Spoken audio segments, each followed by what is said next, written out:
What's up everybody, I'm Jesse Showalter, and this is the very first episode in a new series called CSS Sundays. In each episode, you can expect a bite-sized, snackable piece of content revolving around one of my favorite things that has to do with making websites, CSS. In this very first episode, I figured we'd ask the age-old question, what even is CSS and why is it so important? Because the truth is, it's pretty important.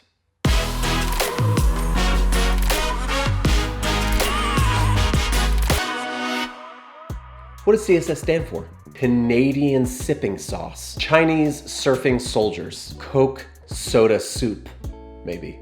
That's gotta be it. Well, CSS stands for cascading style sheets, and it puts a large emphasis on style and cascading, and sheets. It puts an emphasis on all three. While HTML is all about the structure and the content of your website, like images and paragraphs and headlines and all that kind of information, CSS is about styling that information using fonts and colors and creating layouts. You could kind of say that HTML is the bones and that CSS is the skin and clothing that gives it its unique kind of look and feel. Every website in the world uses CSS to give it its look and feel and style. And if it didn't use CSS, it would look very, very different. I guess the next question is, how exactly does CSS work? CSS is all about finding individual HTML elements like a paragraph tag or an H1, like a heading tag or an image, and then applying styles directly to that HTML element. The two go together very nicely, like peanut butter and jelly, like pineapple and ham, like fresh sardines and chocolate. Peanut butter and jelly for sure. So if you had a simple paragraph in your HTML, it might look something like this. And if you wanted to write some CSS that addressed this paragraph tag, you would write something that looks like this. Makes sense, right?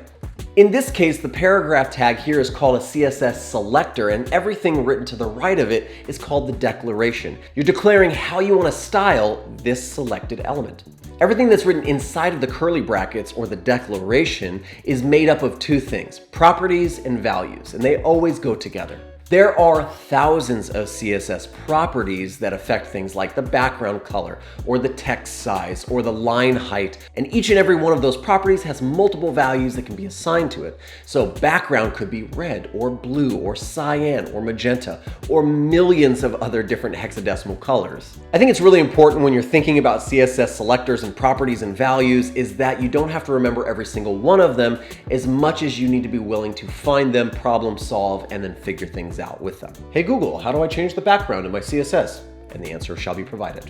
I guess the last thing to talk about when it comes to the basics of CSS is, where do you write CSS? How do you link it to your HTML so that it actually starts affecting the page? Well, there's really only three ways to link your CSS to your HTML, and that is to link it externally, to link it internally, or to link it inline. We're going to talk about each one of those right now. Linking your CSS externally is one of the most effective and popular ways to write CSS and connect it to your project. It's as simple as adding a link like this into your HTML. At the end of that link, you'll see that there's the name of some sort of .css file, style.css or awesome.css. That's going to be a separate file that has that file format at the end where you write all of your CSS. So what the HTML is doing is saying, go and find that style sheet and apply it to everything in this HTML document. The next way to link your CSS is internally, and you do that by opening up two style tags, an opening and a closing style tag in your HTML, and then writing your CSS right there. This can be great if you're testing out CSS or just wanted to try something really, really quickly. It's not the most manageable though if you're going to write thousands of lines of CSS and have all of that buried in the HTML. It's probably better to go external. The last way to write CSS is inline, and this is probably the most tedious and the way that you don't want to do it for the most part. And that's by opening up any sort of HTML element like an H1 or an H2 and actually writing style and then declaring the styles right there in line of the HTML.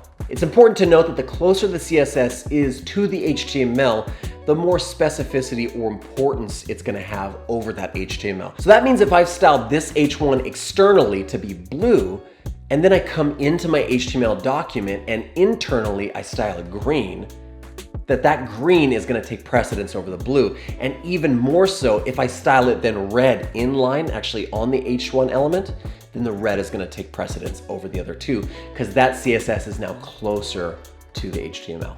All of that has to do with the idea of CSS specificity, which we'll talk about in our next CSS Sunday. Well, that's it. That's the very first episode of CSS Sundays in the bag. Now you know what CSS is and why it's so important.